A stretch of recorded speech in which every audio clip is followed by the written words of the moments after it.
Well, good evening, ladies and gentlemen. Welcome to the last of the lectures in the present session of the Heritage Society, and tonight we're welcoming also members of the Roads and Transportation section, and indeed the Industrial Heritage Association of Ireland. Of course, I'd welcome any visitors here who are not attached to any of those organisations. Just a word or two about the emergency exits. In case of the unlikely event of an emergency, the exit is the way you came in, and also on your right, the right-hand corner of the room, another emergency exit there. Okay. Now, our speaker this evening, Margaret O'Shaughnessy, is the founder and indeed still the managing director of the Flying Boat Museum, which is an award-winning museum on many counts. This was established at Foynes on the Shannon Estuary in 1988, and it sets out to capture the nostalgic and romantic era of the flying boats. And so it gives me great pleasure to introduce Margaret to you and ask her to give her talk, which she has entitled The Famous Flying Boats of Foynes, Kings of the Atlantic. Margaret.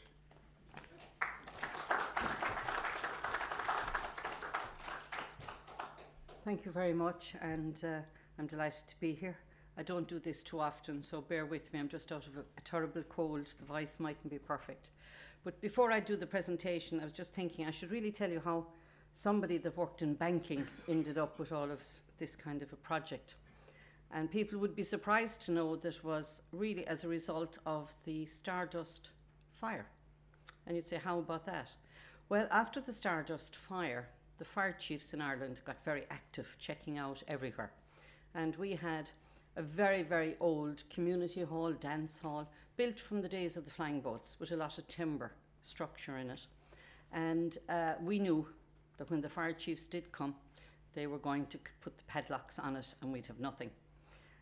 Foynes village is a very small village on the N69 on the banks of the River Shannon. So a public meeting was called at which I turned up to. At that time, I would say I was probably the only person under 30 at the meeting, because our village, like all the other villages, most people had left. I had gone for years to Dublin. And I found myself suddenly elected onto a committee, which was to look at what were we going to do. So we continued for a few years. We raised $500,000. We built a magnificent sports complex and community centre. And when that opened, we had a great county manager at the time called Dick Haslam. And Dick Haslam took me into lunch when it was all done and dusted, and he said, what are you going to do with your time now? Because during the construction and all of that, I discovered that I had a good knack at raising money and organising festivals and swims across the estuary and all sorts of donkey derbies and you name it, to raise all this money. And he said, what are you going to do now? And I thought, well, museum. And he said, about what? Well, I said, there's only one thing we're famous for, and that's for flying boats. And there wasn't a plaque, a sticker, a stone, absolutely nothing in the village that ever said that we had this history. So the Stardust is the reason why I ended up doing an aviation museum, and I am a nervous flyer at the best of times. So that's just to tell you how things can come about. We started in 1987, and we called a few people together, and as Ron said, by 1988 we had a company set up, and by 89 we were opening it. And we actually opened it on the 8th of July, because that was the 50th anniversary of the very first passenger flight to Foynes. And we were very lucky. The Pan American Airlines were still in existence at the time, and about 300-400 ex-Pan Ams came. And again, Maureen O'Hara, that's another story. I made contact with her. She said, I'll support you, not financially, but in every other way. And she became the patron of the museum, and she, along with the American ambassador, Margaret Heckler at the time, actually cut the ribbon. And we started off in what I can only describe as 4 little outhouses with mud floors and stone in the original terminal building that had gone through a whole period of different uses. And we had got these on a lease, a short lease, because they said we wouldn't last long and they'd get the rooms back for good offices. Well, we lasted longer than them and we now have the whole building. So that's just to give you an idea of how things can change in your life very differently, from working in Bank of Ireland to starting off museums and then spending the rest of my life. And I have to say that from the start, it has taken my life over entirely. In every way, and my husband, thank God he goes along with it. And we have lived and breathed this museum for the last 30 years almost now. At times not able to pay the phone bill, the light bill or anything else, and being called in by the banks and being told, you know, all of the usual. But we've survived, and we have 25 staff now, and this year we'll have 60,000 visitors. And I was just telling Ron this morning, today's Monday, this morning we put in our planning permission for the next phase of development, so and I'll tell you about that at the end of the slideshow. So I hope you find this interesting, and it's going to start to give you some history of the flying boats, and then I will show you what's in the museum, tell you what we have, and tell you what we're hoping to do. So basically, since the middle of the 19th century, Foynes is on the south bank of the River Shannon, and it always had been a thriving seaport. Its natural harbour, 30 miles from the Atlantic Ocean and 24 miles from Limerick City, is sheltered. Foynes, as one of the most sheltered ports in Ireland, was a natural choice as the first transatlantic flying boat terminal. The prime mover in the development of transatlantic air services was Pan American Airways. The company, under its dynamic president Juan Trippe, employed Charles Lindbergh as a consultant to act as a pathfinder for their Pacific and their Atlantic routes. In 1933, Lindbergh arrived at Southampton and later made a survey flight to Ireland to examine possible sites for a proposed flying boat base. Having looked at Galway and Cork, he ultimately concentrated on the Rhinana Peninsula on the County Clare shores of the River Shannon. The Irish government carried out many surveys of the peninsula, and the results were then communicated to the British Air Ministry and Pan American.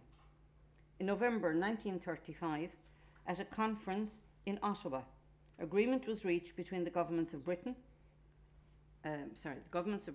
Canada, the Irish Free State as it then was known, and the provincial government of Newfoundland for the establishment of mail and passenger services across the North Atlantic. The original site on the Clare coast was not ready in time, and an alternative had to be chosen. It was also at this conference that Eamon de Valera included a vital clause that all aircraft on the Transatlantic Air Service on the direct route shall stop at the Irish Free State Airport. This clause operated to the benefit of Shannon Airport until 1994, when the Irish government changed the status of Shannon. On Monday the 16th of December 1935, the Irish Times announced that Foynes in County Limerick had been chosen as the European terminal for the proposed transatlantic air services. The report certainly made the citizens of Cork sit up and take notice, and the following Thursday, a deputation from Cork visited Eamon de Valera in Dublin, armed with considerable documentation to illustrate the outstanding position of Cork Harbour in relation to transatlantic and European traffic.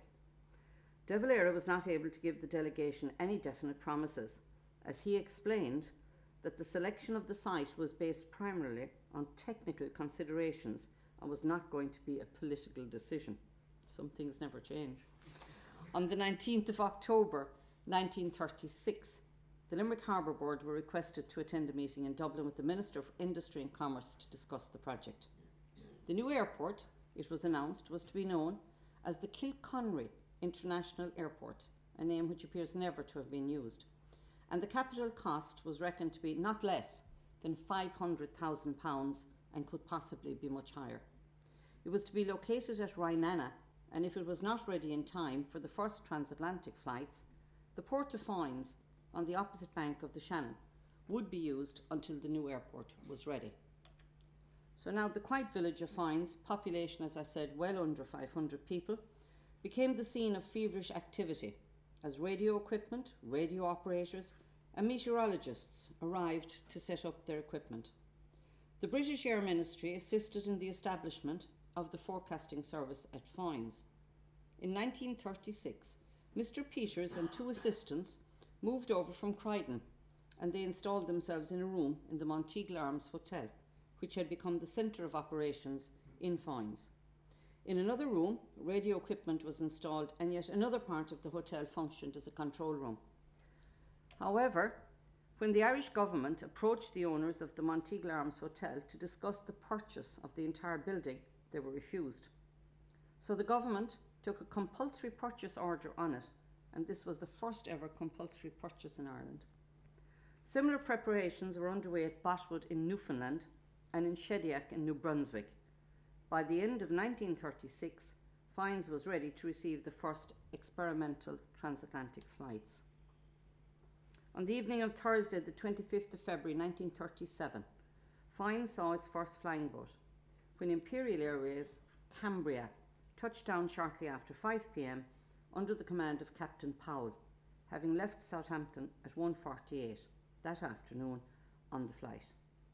The next stage of experimental flights was held up as Imperial Airways and Pan American could not agree on who should be the first to cross the North Atlantic. So eventually it was decided that the first experimental crossings would be flown simultaneously in July of 1937. We're very fortunate to have this original map signed by everybody in the museum. And what happened was the Brits were going to leave Foynes and the Americans leave Port Washington, Long Island at the same time, both crossing from opposite sides, so they were both first in their own direction. And that solved the argument. The westbound trip left Foynes on the 5th of July, operated by Imperial Airways Caledonia under Captain Wilcoxon. Eamon de Valera travelled again to Foynes to see the flight off. The eastbound trip left Botwood on the 5th of July also for Pan American. It was operated by Sikorsky S-42A Clipper 3. Captain Gray was commanding it. Colonel Lindbergh joined Eamon de Valera in Foynes to welcome the Clipper. Huge crowds travelled to Foynes for the arrival of the Clipper, and newspapermen representing the press of the world were also there to retell the story. The Clipper 3 had bridged the Atlantic on what was then the remarkable time of 12 hours and 40 minutes. These were proving flights only. No passengers or cargo were carried on them. Both companies conducted many more survey flights during 1937 and 1938. The most unusual flight was the Mayo Composite, operated by Imperial Airways. Imperial were having great difficulty providing aircraft with enough fuel capacity to cross the Atlantic, and they asked their own designer, Major Mayo, to come up with a solution. His solution was the Mayo Composite. There were two aircraft, Mercury and Maya. They would be locked together for takeoff. Two aircraft would break apart in mid-air, and Mercury would continue on its journey, thus saving fuel on the takeoff. The Mayo Composite departed from Foynes on July 20th, 1938, with the first commercial transatlantic mail load ever sent. It set a new transatlantic record, reaching the Newfoundland coast in 13 hours and 29 minutes, and Montreal in 20 hours 20 minutes, and then finally on to New York. However, it was decided it was not suitable for carrying passengers. Many years later, this composite aircraft was used to do the design of the space shuttle. On Wednesday, the 28th of June 1939, the Yankee Clipper under the command of Captain Harlegray arrived in Foynes with 18 invited guests and 11 crew on board, including one trip, Pan Am's famous president. 14 bags of mail were also on board, the first transatlantic airmail ever to arrive in Foynes from the United States. The first scheduled passenger service was again operated by the Yankee Clipper under the command of Captain Laporte. The Clipper left Botwood at 11:30 p.m. on Saturday night, the 8th of July, and appeared over Foynes at 12:50 p.m. on Sunday, the 9th of July. There was a rousing cheer for the 19 passengers from the crowd on the quayside. Even though these passenger services were now available to all comers, they were not cheap. $375 for a single trip and $675 for a return trip. They tell me in today's money you'd be looking at $20,000. So it was quite expensive. Imperial Airways were still trying to find a solution to their problem of not having an aircraft capable of carrying enough fuel to make the Atlantic crossing and to compete with Pan Am. A new system of refuelling aircraft in mid-air was to be tried out. Sir Alan Cobham began experiments on refuelling aircraft in mid-air. On the 5th of August 1939, Imperial Airways cargo, under the command of a very famous Dublin aviator, Captain J.C. Kelly Rogers, arrived in Foynes en route to New York, carrying 1,000 pounds of mail to inaugurate their North Atlantic service. The Caribou was refuelled in mid-air over Foynes and then flew on to Botwood, where it was again refuelled in mid-air before continuing its flight to New York via Montreal. No passengers were allowed on this flight, only mail. The system was used 8 times through Foynes and then abandoned. 1939 had been a hectic year at Foynes, but with the outbreak of World War II on September the 3rd, Pan Am announced that all future services to Southampton were cancelled and that the neutral port of Foynes would be the new terminal where the flights would turn around. Throughout the war years, scheduled services continued across the Atlantic, using Foynes as their eastern terminal on the northern route. Although these services were flown by civilian airlines, in reality, they supported the war effort. Pan Am's last flight departed Foynes in October 1939, and it was May 1942 before Pan Am reappeared at Foynes again. In July 1940, American Export Airlines, that would be American Airlines today, received their license to operate on the Atlantic. Charles F. Blair was appointed chief pilot, and on the 28th of May 1942, their very first flight arrived in Foynes from New York under Captain Blair, thus beginning a very long association with Foynes and later with Shannon for Captain Blair. In June 1942, the Sikorsky Excalibur, captained by Charles Blair, made the first ever non-stop flight of the Atlantic with passengers and mail, departing Foynes on the 22nd of June and arriving 25 hours and 40 minutes later on Flushing Bay, New York. In October 1944, Captain Blair completed the fastest flying boat crossing of the Atlantic in 14 hours and 17 minutes for the 3,100-mile flight from New York to Foynes. And Captain Blair has been awarded, I would say, almost every honour you can possibly have. The Distinguished Flying Cross, the Harmon Trophy, the Thurlow Award, for all. He still holds the record for flying boat fastest flights on the Atlantic, and I don't think anyone else will try and beat it at this stage. Between 1941 and 1945, 48,000 passengers approximately passed through Foynes. Now, if you think about it, that you might have 15 on a flight or 16 on a flight, that's a lot of bodies to put through the airport in that short period of time. Between 1941 and 43, Foynes had over 2,080 journeys by flying boats in and out. Between 1939 and 43, almost 151,000 pounds of mail were loaded onto flying boats at Foynes, and just under 200,000 pounds of mail were offloaded. Hostilities in Europe ended in May 1942, although the Second World War did not officially end until September the 2nd, 1945, and government priority on all commercial travel continued until it was lifted on October the 15th, 1945.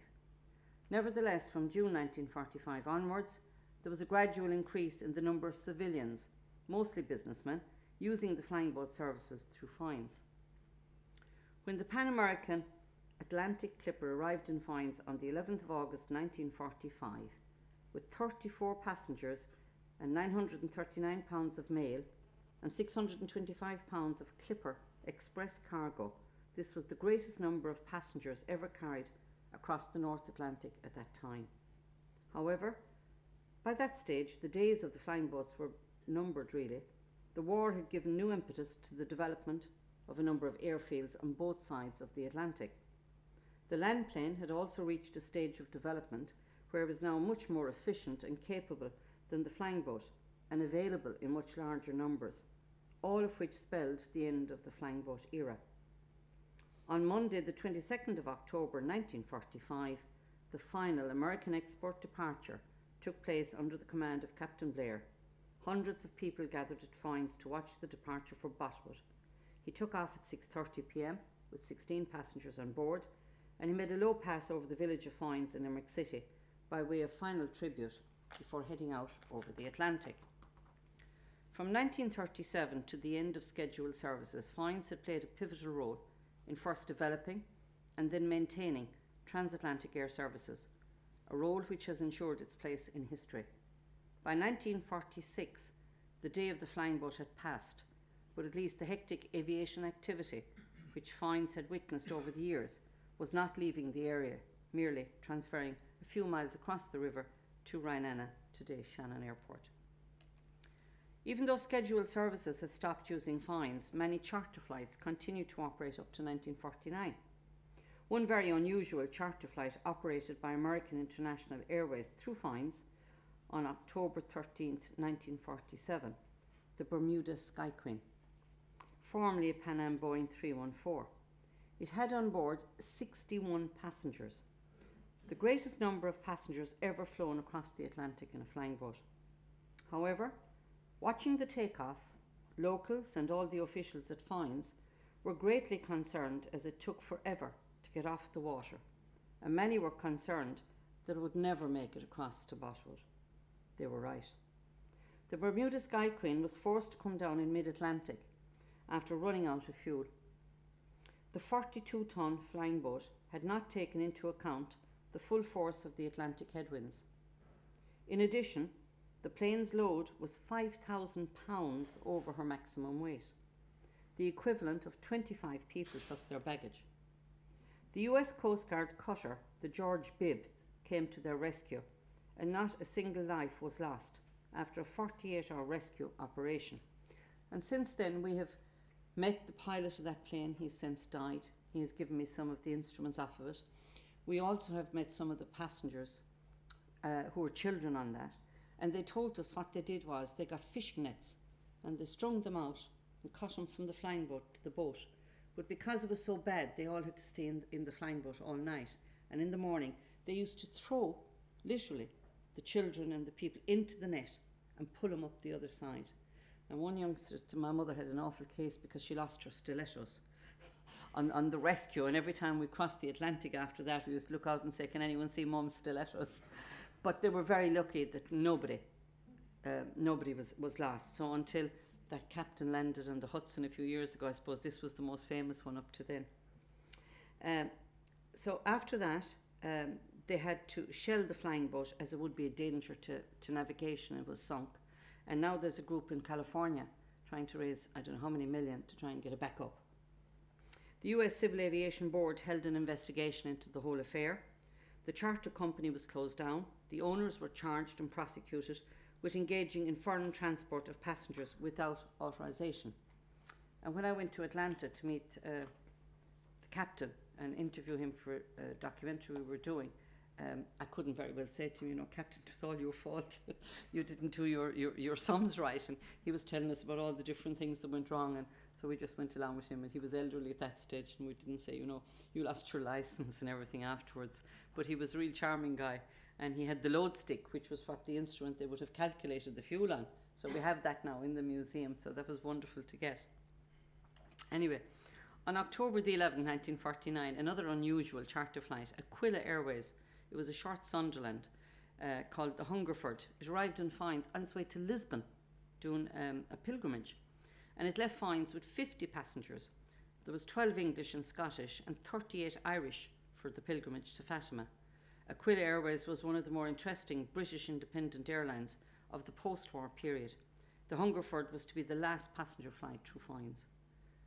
The Hungerford was damaged in a takeoff accident at Southampton in 1953 and was subsequently scrapped, and Aquila Airways ceased operations in 1958. The very next time that a flying boat was to land at Foynes was in the summer of 1976, when Captain Charles Blair, accompanied by his wife Maureen O'Hara, flew his Southern Cross into Foynes. Captain Blair made several flights from Killaloe around Ireland. As Maureen always said, he was the last to leave and the first to return.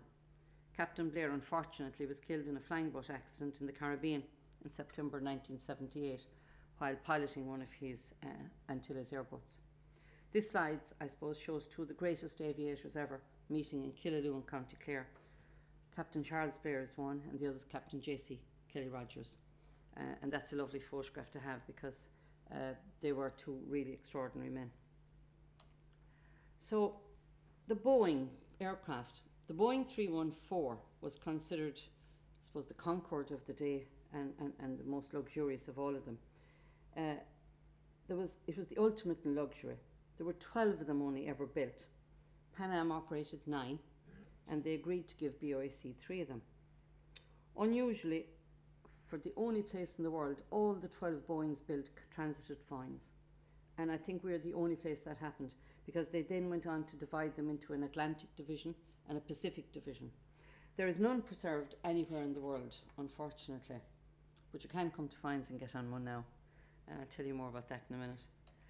The standard of service now on these aircraft, I keep saying Michael O'Leary needs to come down to see it. It was a very high standard, and you had a 14-seater dining room. You had waiter service, white linen tablecloths, crystal glasses, and the most magnificent food. I'll make you hungry now, because a typical dinner on board would be shrimp cocktail, turtle soup, steak, mashed potatoes, asparagus, salad, peach melba and petit four, accompanied by a great wide choice of drinks. The breakfast menu would be just as good. Orange and grapefruit juice, boiled eggs, sliced bananas, preserved figs, dry cereals, fresh strawberries and cream, bacon or Brookfield sausage, rolls, marmalade, currant jelly, hot chocolate, coffee and tea. Now I hope if any of you have been on a flight you got any of those, please tell us who it was. 300 pounds of food would be loaded for a transatlantic flight. 2 stewards were there. They provided everything. They prepared all the food for consumption on board. The passengers would find their shoes cleaned and polished overnight while they slept, and a level of comfort was essential, I suppose, because some of those sectors westbound from Foynes to Botwood stretched to 17 hours. Lavish tipping, of course, was also the rule at that time. And then, for those who wished, every passenger had a bed to sleep on. The cabins had long seats like couches, and then if you wished to go to bed, those couches kind of went into bunk beds, and everybody had their own bed. And you put out your shoes, and they polished them for the morning, they pressed your clothes, and everything was ready for the morning for you. The flight deck on a Boeing 314 broke new ground. The flight deck took new steps to address the problem of crew fatigue on non-stop ocean flights. The solution lay in a commodious flight deck rest area, fully carpeted, 9 foot by 21 foot, that not only had walking around room for a 6 to 11 man crew, but quarters for a complete off-duty crew as well. Every flight on a Boeing 314 had a minimum of 11 crew, but more often than not, it would also have training crew on board. The crew on a Boeing were as follows: 4 pilots, 2 engineers, 2 radio operators, 1 navigator, and 2 cabin attendants. Now this is the Hollywood bit. Everyone that was anyone flew through Foynes in those days. I suppose we're very fortunate in that because of wartime, there was great records kept by Irish military intelligence, even though the names you'd have to do a bit of research, because Eleanor Roosevelt was listed as Mrs. Smith, and you'd have to go through the systems, but eventually you'd find out who they all were. Because you see, you couldn't fly from America to Europe without coming into our village on a passenger flight. So frequently there were long stopovers in Foynes for operational reasons, maybe the weather, mechanical breakdown or whatever. And for such long transits, it was policy to book the passengers into a lovely local hotel that's still operating, and that was the Dunraven Arms Hotel in Adair. Gracie Fields gave many impromptu concerts on the pier at Foynes. Ernest Hemingway was through, Anthony Eden, John F. Kennedy flew from Foynes in September 1939 after the outbreak of war. Lord Louis Mountbatten, Yehudi Menuhin, Eleanor Roosevelt, Bob Hope, Humphrey Bogart, Queen Wilhelmina of Holland, Roy Rogers. They actually challenged a load of locals, Roy Rogers, to a donkey race when he was in, and we have a photograph of Roy Rogers on a donkey, and the other guy up in it is the Foynes Cowboys. And somebody gave us this photograph over the years. There's lots of funny stories. Al Jolson, Douglas Fairbanks Sr., that's just a sample of what came through Foynes. BOAC thought then, of course, that the station manager should have a title to greet these type of passengers. So Lord Headford was appointed as the station manager. And remember, these were the war years, so the actors and the entertainers were all travelling to Europe to entertain the troops. Travelling from America to Europe, everyone passed through Foynes. It was that vital link. And I think people forget as well that BOAC were the airline, but BOAC also operated the entire airport operation. Right through the war, the British were operating our airport, which people seem to forget. So the village of Foynes, with a population of less than 500 people at that time, and it's still about the same, 400 people moved in to operate the airport. Foynes had no hotels, no guest houses, no B&Bs, so the more senior personnel stayed, as I said, in the Dunraven Arms Hotel in Adair or in Limerick City. The rate for a hotel varied between 25 and 40 shillings a day to include all meals for 2 adults. But most workers were looking for something locally. Some rented accommodation in the village. A Nissen hut was converted for accommodation for 2 of the stewards, and that cost them 30 shillings a week, while the wages at that time for passenger service personnel were £3 and 5 shillings. But this is where it gets funny. The local women decided there was money to be made here in tough times, so they started renting out rooms. They'd provide a good income for them, and they took them in as paying boarders. After a while, the street of Foynes was littered with hotel signs. Some of the more unusual ones were, the Crystal Palace Hotel had 2 rooms to rent. Or I think the most ingenious name I've ever heard was the Uneeda Hotel, Uneeda. And that was a really one up the street. And then a few of the surrounding villages as well would do the same. This proved to be very problematic for operations at the airport. All the flights at that time were totally dependent on weather conditions in the North Atlantic. It was not unusual for a flight to depart Foynes or Botwood, fly for 5 or 6 hours, hit very bad weather, and the pilot would make a decision to turn back. All communications between the aircraft and the airport were done by Morse code and Morse code only. All flights departed Foynes late at night for security reasons and arrived early morning. So if you take, for example, a flight left Foynes late at night, flies for 5 hours, hits bad weather, decides to turn back, they would send a Morse code message to the tower in Foynes, informing them of their decision to return and the approximate arrival time back. The operations man in the tower at Foynes would have a problem then in contacting the staff to come back into work, and no telephones, no house had a telephone. I think there was one in the village, Foynes one, which was in the airport. So they managed it. To overcome the problem, BOAC, who were not only the airline operating through Foynes but also operated the airport, they hired a local farmer and his horse as full-time employees. The operations man would contact him, give him a list of people that were needed to come back into work, where they were staying, and of course eventually he knew where everybody was staying, and then the horseman would gallop around the countryside on his horse, deliver the message to the workers, tell them what time they were due in, and this was the answer to a communications problem. A little aside on that, the horseman that did all that work was my grandfather. And he, as a child, would tell us stories about airways, but sure, we hadn't an idea what he was talking about. Airways meant nothing to us at the time, but it's just the only family connection that I have. That was his job for BOAC for many years.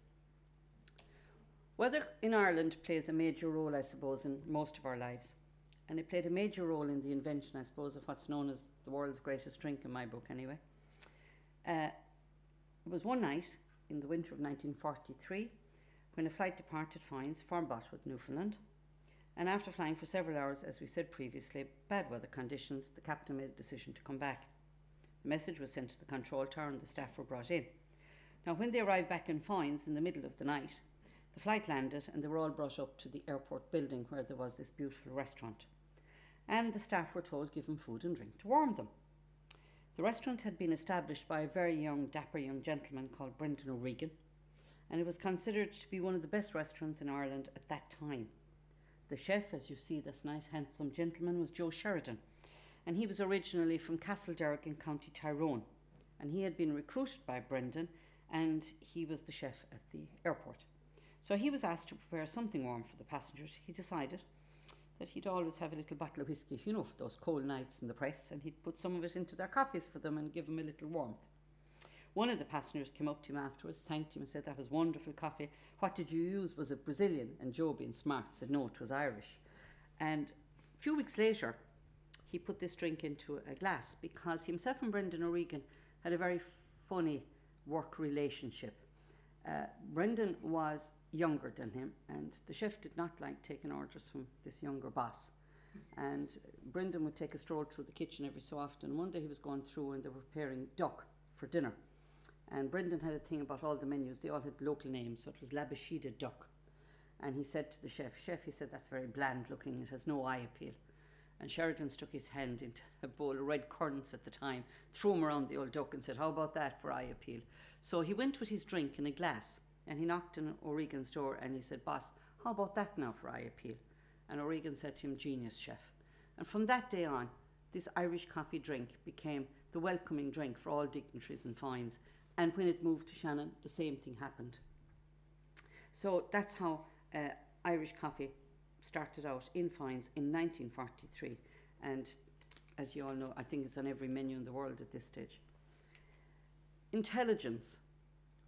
Many years ago, I was fortunate to get into military intelligence, and I was given a certain amount of intelligence reports. Quite a few are still held and not released.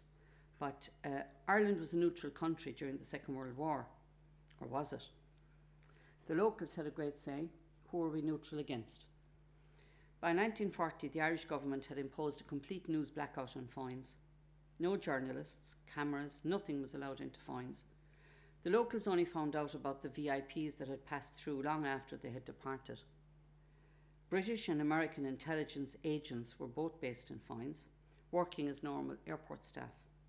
And then, of course, the Irish decided to set up an Irish intelligence unit to watch the other two. So the man put in charge was Captain Ned Stapleton.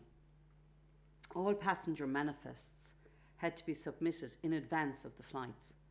Many travelled under false names and passports. In 1939-1940, all military personnel had to travel through Foynes in civilian clothing. But this rule was gradually relaxed, and I'm told by people at the time that King George of Greece had to spend a night going all around London looking for a civilian suit to change out of his uniform before he got on the flight to come into Foynes. Those who worked in Foynes at the time say the joke going around was, "Who are we neutral against?" What most people do not realise is that Foynes became a vital escape route for refugees from the war in Europe. And over several years now, we've had quite a few coming back tracing all that. If they could get on a flight in neutral Lisbon, in Portugal, they'd come on then to Foynes and await a seat on a flight to America and to a new life. Over the past number of years, I say many of the former refugees have returned to visit us and tell us their stories.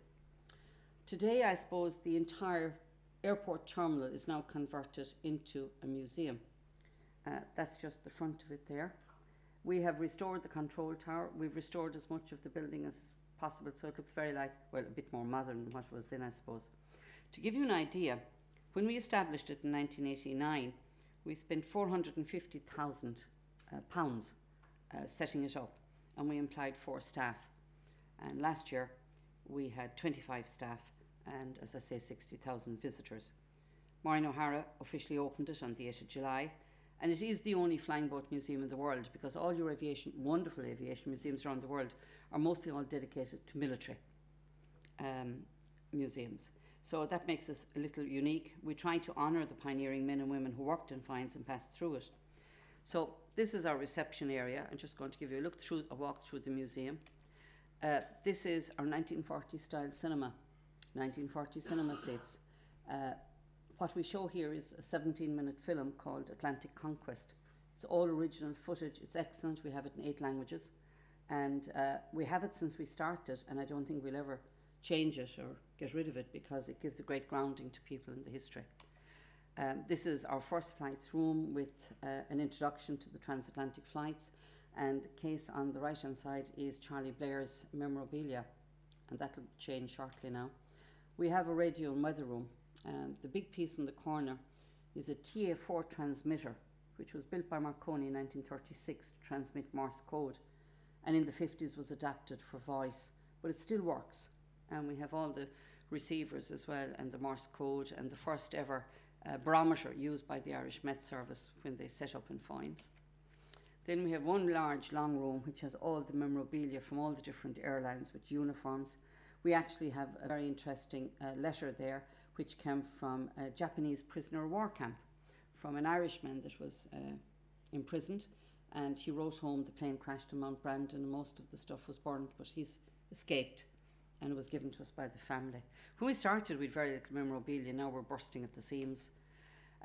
This is the waiting room, or I call it my memory room, because in here are the diaries and the letters of 3 young gentlemen who were sent to work in Foynes from America, and they kept daily diaries and they wrote home frequently, but frequently as well the censor didn't leave the letters go through. But there are some hilarious bits of information about going to Cayley's, dating Irish girls, taking them out for dinner, all sorts of things, and it's really fascinating. We have all new flight simulators that we did last year, where you can actually fly a flying boat all around Foynes, or you can fly to New York if you want to stay long enough. And of course, the be-all and the end-all, the Boeing 314 full size. This is an extraordinary exhibition in that, as I say, there's none in the world. And there's a magnificent artistic man called Bill Fallover, who lives in Wicklow. And Bill has done some of the biggest film sets and TV programs, all that kind of thing. And we asked Bill to know would he come down and build us one cabin, because that's all we were thinking about at the time. And he went away and he came back and he said, no, he said, I'm not building you a cabin, we've got to build the whole thing. And we thought, you're nuts. And he said, no, we can do it. You get on to Boeing, get me drawings, get me what you can. We had hundreds of photographs. And next question was money. How much? He said, I haven't an idea. Sure, nobody ever built one like this before, so how are we going to put a price on it? So he said, get enough. So I always remember we went up to Dublin and we went into the Department of Arts and Sport at the time to a man called John O'Donoghue. And we had a good plan. We showed him everything. And, we went to him first before this. We wanted to extend the museum and that, and we got money. And then Bill came on with all this, so I had to go back up and say, look, you're wonderful and we're grateful for the money, but we have an opportunity to build this, only one in the world. Is there any chance of $500,000? And in fairness, we got it. It didn't turn out to cover the cost of it, but it was up in $750,000 at the time. But Bill and ourselves split the difference. He was so proud to have done it, because usually when he builds film sets and television sets and all of that, when the programs are finished, they're destroyed. So he reckons the plane will always be there. And believe it or not, we've had funerals on it. We've had a wedding on it. They come from in wheelchairs. They've come from all over the world. People that their father flew them or their grandfather flew them. It's very realistic. It's full size. It has all the insides as well. And it just takes a lot of money to try and mind it. But they come from everywhere just to go on board that Boeing 314. The next big thing we did was we felt people weren't inclined to wonder about the story of Irish coffee, and someplace in Donegal said their uncle brought it back from the war and all these kind. So we actually did a full-size hologram.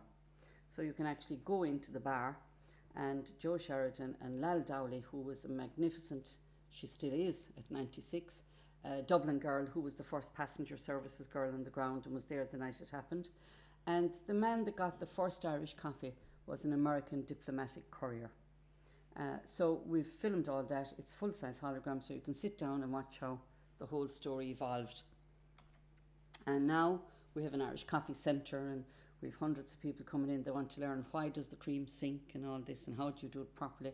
And it's brilliant because we can tell them it's not an Irish coffee if it hasn't Irish whiskey in it. If it's Scotch whiskey, it's not an Irish coffee.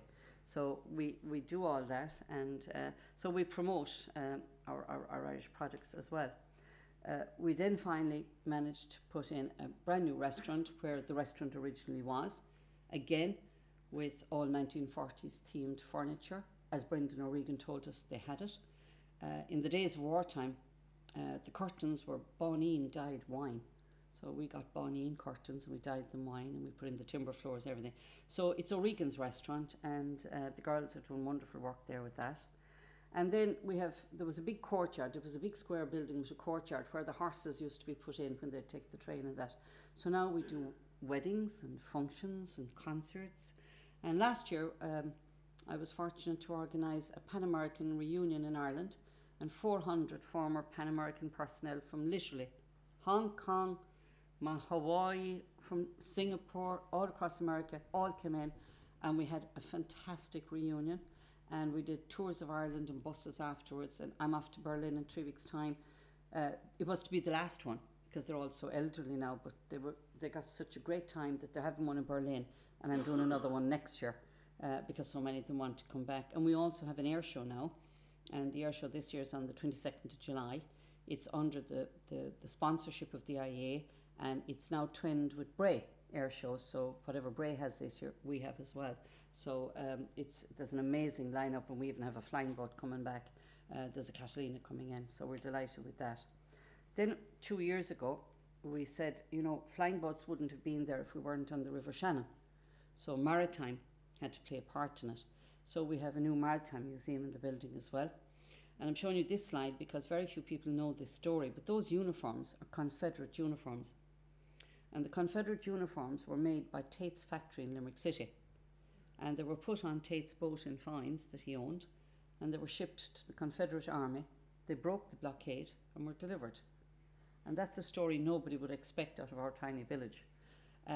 As well as lots of boats and the Arklow shipping and all of that. There's a fantastic 3 floors of a maritime museum. We built the cabin of a paddle steamer, and we made videos of life on the river, as it was for an 85-year-old gentleman when he was a boy, and it is for his grandsons now, and kind of showed you the commercial uses of the River Shannon, along with the leisure that happens on the River Shannon. And we also have the Colleen Bawn story, of course, being murdered on the river and things like that. Up in the control tower, you have a most magnificent view out over the estuary and over the village. And of course, now we're delighted that we have cruise ships coming into Foynes. And we have one coming, I think, the end of May. Not as many as we'd like, but because it's a long way to come up the estuary, and go back out again. But they are starting, which is great. Our next development, I was just saying to Ron, we put the planning permission in this morning. Maureen O'Hara died in October 2015. And I have to say, she was very faithful to us as patron. I never yet had a function at the museum she didn't turn up for. She used her media profile at all times to help us, both in America and here, and we became the closest of friends. And she was a character. So she died in October, and unfortunately her only daughter, Bronwyn, died 6 months later. So that just left one grandson, Conor Bowe, living in Boise in Idaho. And one night about 2 o'clock in the morning, my phone went, and he said, "Margaret, would you take Gran's stuff?" So of course I said, "I will, of course." So we have received all her memorabilia, including her jacket and clothes from The Quiet Man, some of the stuff from Spencer's Mountain, film, scripts, contracts, letters, aviation. She was the first woman president of a scheduled airline in America, because when Charlie died, the shareholders voted her in as president of Antilles Airports. So she has the aviation. It's not that we're forgetting our flying boats, we're not. But also within her memorabilia were a lot more of Charlie Blair's personal records, letters, all sorts of things. So we have made a new development plan which will give us a wing off the museum, which will house all of her material, and extending our cinema to a 120-seater, and extending the other first flights, because we have purchased quite a bit over the Harold Gray, for instance, was, as I said, the first pilot ever to cross the Atlantic passengers, and he fell on hard times, and his memorabilia were being auctioned, and thankfully we managed to buy them and bring them back into the country. And the extraordinary thing when we got them was there was a silver tray dated 1937 from the people of Foynes to Harold Gray, presented to him by Eamon de Valera on his arrival. We have it back. So it's wonderful when you get those kind of things coming back to you. And then several other families in America, they've been wonderful, they really have. And they've arrived with whole collections to us to say, "Dad loved Ireland, Dad loved Foynes, we'd like you to have them." So we have to extend to put more stuff. Sophie Pearce, another one, Lady Heath, famous Irish aviator. So all that stuff will go in the new extension. About 2 million, so I'm off again. I'm meeting the Minister on the 3rd of May, and hopefully we'll get a hearing, and we'll see how we go again. The good thing, I suppose, is that the whole museum concept, when I set up the company, I set it up as a charitable organisation and a not-for-profit company. So my board of directors are all voluntary, and we have a few volunteers, not enough down the villages, you don't get too many. But, you know, when we're long gone, it'll always be there. There's nobody gaining anything from it. Every penny made goes back into it, to creating employment, to creating income for our village, and for preserving all this history. So we hope, if you haven't been, that you might consider coming to see us. We get lots of associations down with us. A lot of the Probus groups and all sorts of different groups come to visit us. It's about a 2-hour visit to go around it, and I think, well, I'm biased, I suppose, but I think it's good value. And I brought some brochures which I left up at the top on the table, and also we have just launched a brand new website. And for any of you that might want to delve more into the history, I can show you later. There is a museum book, and there are 2 documentaries done with Jim Sherwin. One is a 1-hour one, which we made way back in 1990. So all the old timers in that are now long gone. But it's still a very good, it's been shown on RT a few times. And then I suppose the extraordinary one was that we made a documentary on the making of the building, I should say, of the Boeing 314, and bring it down. It was so fun in the middle of the night on bits of truck, bit by bit, and because the building was square, we had to get big cranes and load it into the middle, in the middle of the night, and not disrupt everybody. So we've had a lot of adventures. It's been an eventful life doing it. I've enjoyed every minute of it. I'm sorry I'm not 20 years younger, that I could do a bit more, but look, like us all, time moves on. We've got this far, and I think we're secure now in the knowledge that the bank won't be telling us we have to close or anything like that. We still have the big mortgage, but we're getting there. And I appreciate being asked to come up. I hope I didn't make it too long and boring, but if there's anything anybody wants to ask me, please do. I think oh no, sorry. There's one other little bit. In October last, we did a magnificent night, which I'm hoping to bring to Dublin this winter. We decided for Maureen's first anniversary that we would do a celebration of her life, not just in film, but also in music, because she had 5 albums. She was a most magnificent singer, and fashion. So you can see on screen there, they're all her clothes, being modelled by a local model agency. And we put Charlie Blair's pilot's uniform on one of the male models to look after them. And we had the most magnificent night by getting a fantastic tenor and soprano to sing her songs, the fashion, and then we did a compilation of snippets from all her, she had 63 movies, it's not easy to cover them all, but magnificent night. We had 250, which is what we could fit in the museum. So we're hoping that if we get a suitable venue in Dublin that doesn't cost us a fortune, that we'd bring that next winter. And it's definitely, it's a lovely combination between the music, the film and the fashion. It appeals across a wide, the men enjoyed it too, I have to say. So thank you very much for listening to me, and if there's anything you want to ask, please do.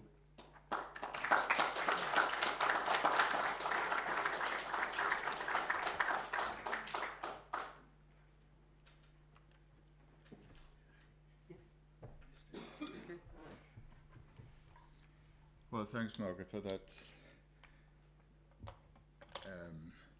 absolutely, how shall I say, fascinating insight into a part of Ireland's heritage. And we are a heritage society, and we embrace all forms of heritage.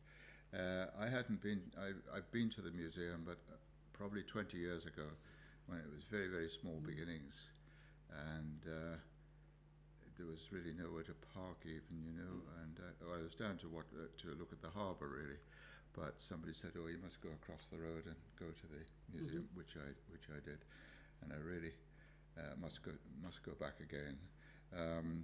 So thank you, Margaret. I don't know if there are any questions that people would like to put to Margaret. Just to say, Ron, if you come back now, you wouldn't recognise the harbour. I wouldn't recognise it. It's absolutely massive, and only last Monday we hosted. Sorry. Get the mic. We hosted the officials from Brussels, who were overlooking at it for more development funding, and that it's a tier 1 port now with Dublin and Cork, and it's just goes on forever. And they've just acquired another 40 acres from Irish Cement, so even the port itself is unrecognisable now.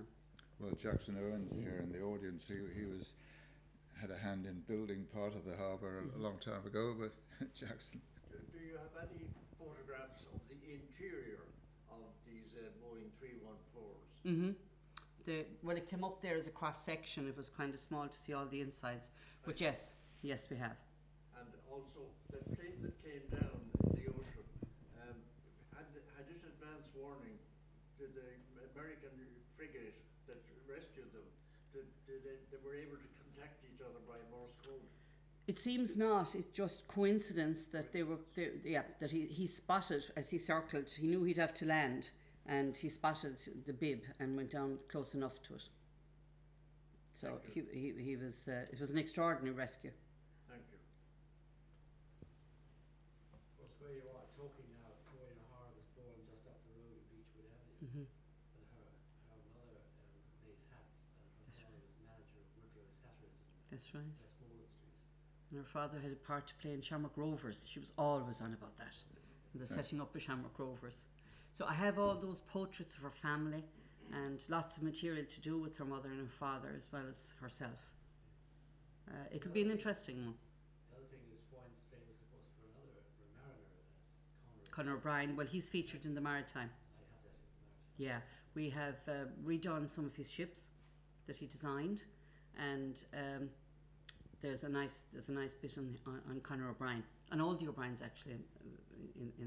Murray O'Brien would have been the last. He was an engineer, and he was the last one to live full time on the island.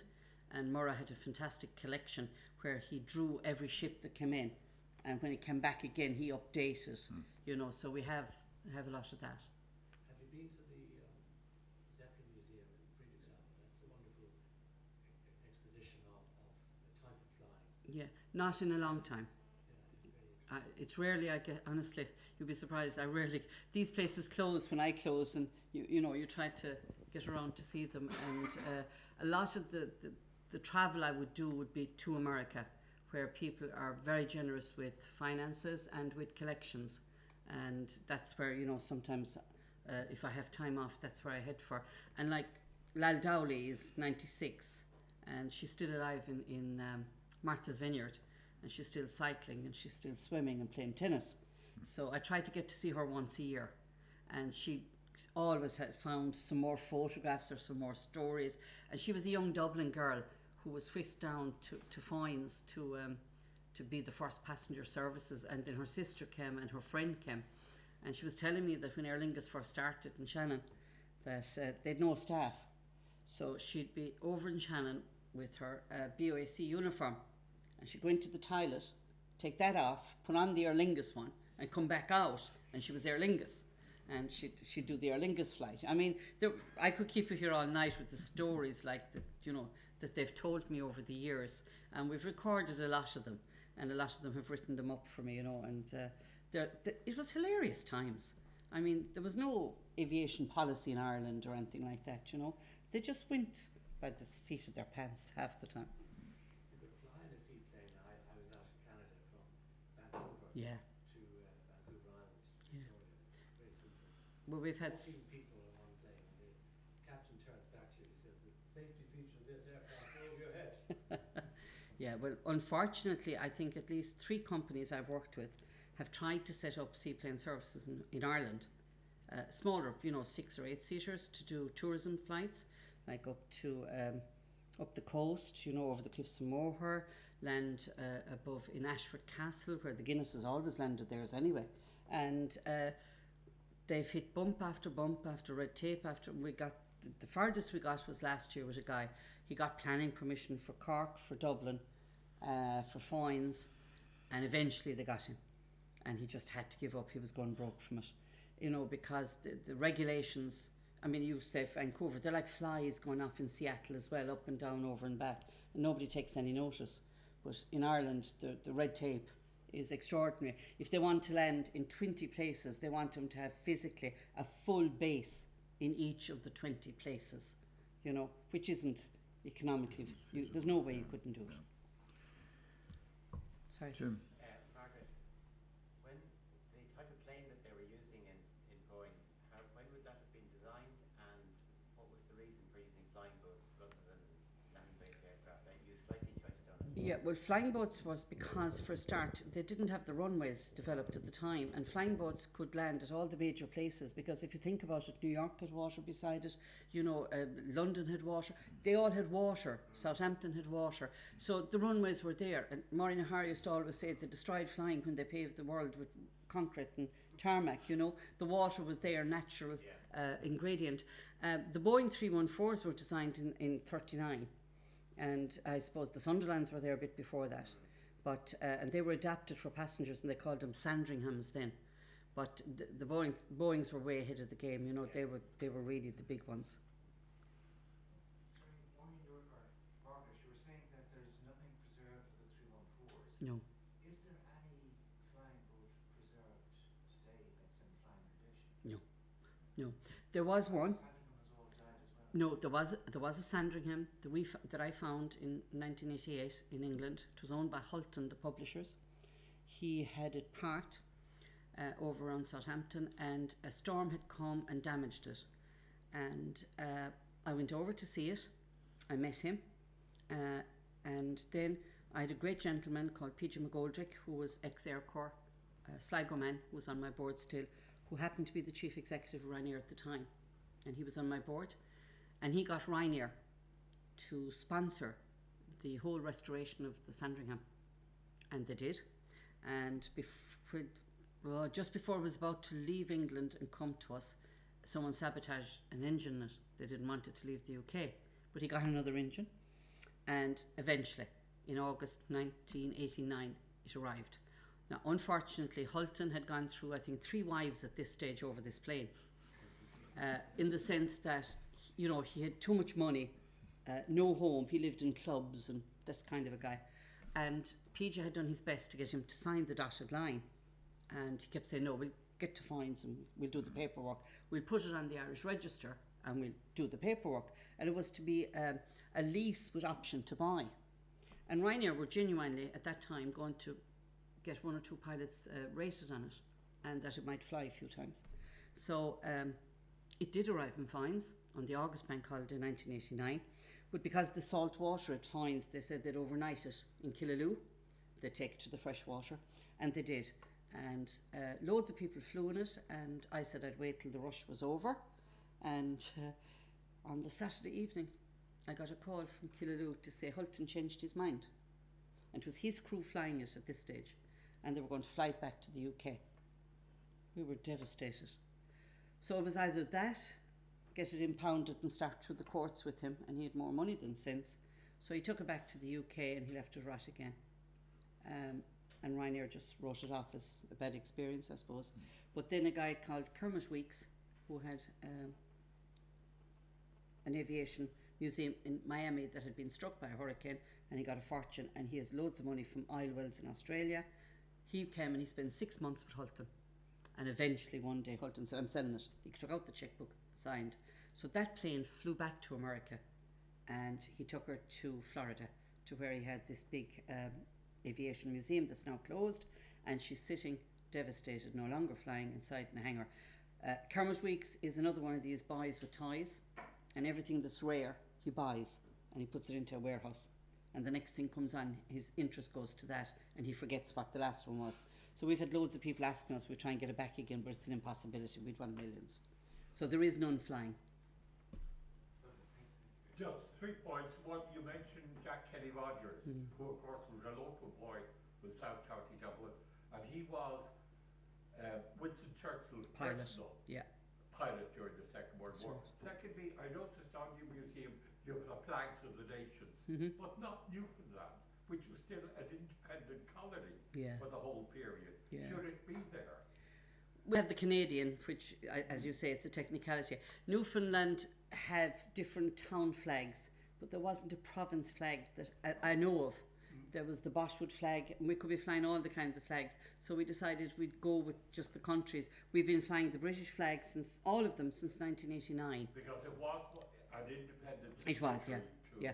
I've been to Newfoundland many times, and they have a small little Nissen hut with some memorabilia that I've given them. When I've got it, it's not mine. It relates to them. I've given it to them, and I'd be very friendly with them in Boschwood. I just hit the point. You mentioned the first CPO for not per CPO in aviation, not in general use.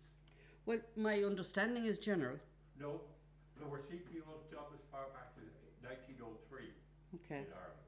okay. Thank you. No, we learn something every day. Yeah, well, And the last point you were going to make? No, that's right. Is that Okay, it? That's thank you. 3, is it? I can't count it, yeah. Anybody else? No? Okay.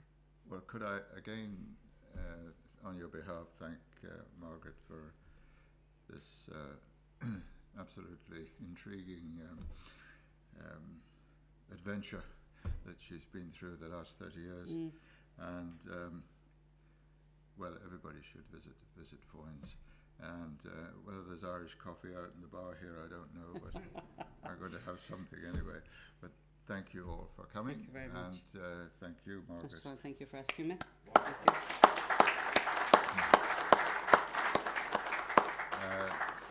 Just to say that the next meeting of the Heritage Society will be our annual general meeting, at which we get a vast audience of usually about 6. But there is tea and sandwiches going to be available from 5:30 onwards, and it'll be the slightly earlier time of 6 o'clock, the AGM, and it's on Monday, the 15th of May. Thank you all for coming, and safe home. Thanks very much. Take care.